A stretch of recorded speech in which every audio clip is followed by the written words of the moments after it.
Assalamualaikum warahmatullahi wabarakatuh. Di sini, kelompok kami akan membacakan putusan yang diputuskan oleh PT UN yang beranggotakan saya, Intan Amalia Wahyuni Tias, dengan NPM 2451162, kemudian ada saya Siti Laurentia dengan NPM 2451080. Saya Mara Putri Nabila dengan NPM 2451147. Saya Dewi Kurnia Lestari dengan NPM 2451149. Saya Dena Sebila Sarla dengan NPM 2451160. Saya Santi Paramita dengan NPM 2451059. Kami di sini akan membacakan PT UN, yaitu PT UN Tanjung Pinang dengan nomor 18/G/2018 PT UN Tanjung Pinang. Sekian, terima kasih, selamat menonton.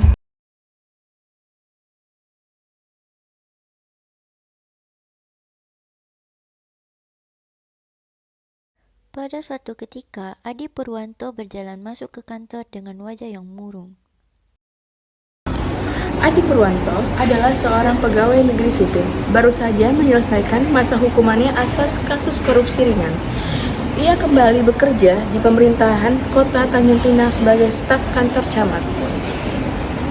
Saat Adi sedang bekerja keras, ia mendapatkan kabar baik bahwa ia telah menerima kenaikan pangkat.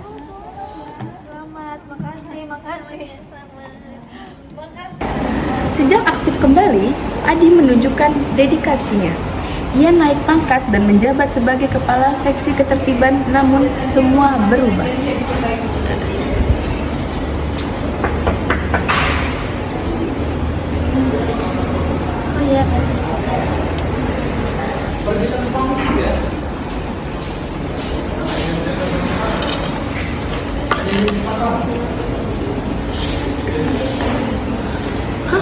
Pemberhentian tidak hormat dan ditandatangani oleh Wali Kota Tanjung Pinang.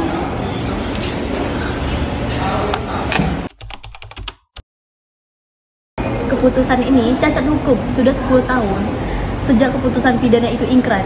Sesuai PP nomor 11 tahun 2017, Adi masih memenuhi syarat sebagai PNS. Saya hanya ingin keadilan dan saya sudah menjalani hukuman dan saya ingin tetap mengabdi. PNS yang terlibat pidana jabatan harus diberhentikan dengan tidak hormat sesuai UU Undang-Undang ASN Pasal 87 Ayat 4. Tapi tidak boleh asal berhenti, waktu dan prosedur harus tepat. Ini telah melanggar asas kepastian hukum. Mengadili, mengabulkan sebagai gugatan, menyatakan SK Wali Kota Tanjung Pinang nomor 481 tahun 2018 batal, wajib dicabut. Namun, tidak memulihkan status sebagai PNS, biaya perkara dibebankan kepada tergugat. Adi dengan perasaan yang campur aduk antara lega dan kecewa. Setidaknya saya sudah memperjuangkannya. Langkah ke depan masih panjang, tapi hari ini keadilan mulai menemukan jalan. Dari kronologi tersebut terdapat posita yang dimana keputusan pemberhentian Adi sebagai PNS melalui surat keputusan Wali Kota Tanjung Pinang nomor 481 tahun 2018 dianggap cacat hukum. Pelaksanaan putusan pidana sudah selesai dan penggugat telah diaktifkan kembali sebagai PNS. Dan tidak ada dasar hukum yang kuat untuk pemberhentian di tahun 2018 berdasarkan PP nomor 11 tahun 2017 pasal 248. Dan juga penggugat memenuhi semua kriteria di atas sehingga pemberhentiannya dianggap melanggar hukum dan pelanggaran terhadap AUPB. Dan selanjutnya yaitu petitum yang dinyatakan tidak sah surat keputusan Wali Kota Tanjung Pinang nomor 481 tahun 2018 tentang pemberhentian Adi Purwanto sebagai PNS dan memerintahkan Wali Kota Tanjung Pinang untuk mencabut keputusan tersebut. Selanjutnya memulihkan hak-hak penggugat sebagai PNS termasuk jabatan dan gaji yang seharusnya diterima. Dan yang terakhir menghukum tergugat Wali Kota untuk membayar biaya perkara.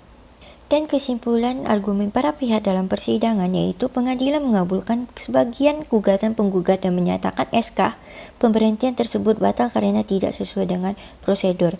Namun pengadilan juga menegaskan bahwa pemberhentian harus tetap dilakukan, tetapi berlaku sejak tanggal ditetapkan keputusan, bukan secara surut.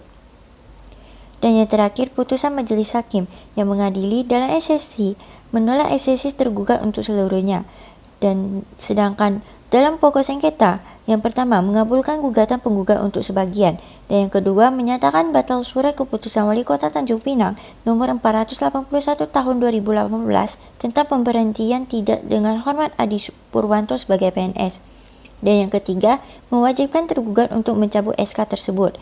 Dan yang keempat, menolak gugatan penggugat untuk selebihnya, yaitu permintaan untuk dikembalikan sebagai PNS atau diberikan hak-hak kepegawaian setelah pemberhentian. Dan yang terakhir, menghukum tergugat untuk membayar biaya perkara sebagai Rp374. Sekian, terima kasih pembahasan kami mengenai putusan yang kami bacakan terkait PT UN di Tanjung Pinang. Terima kasih. Terima kasih.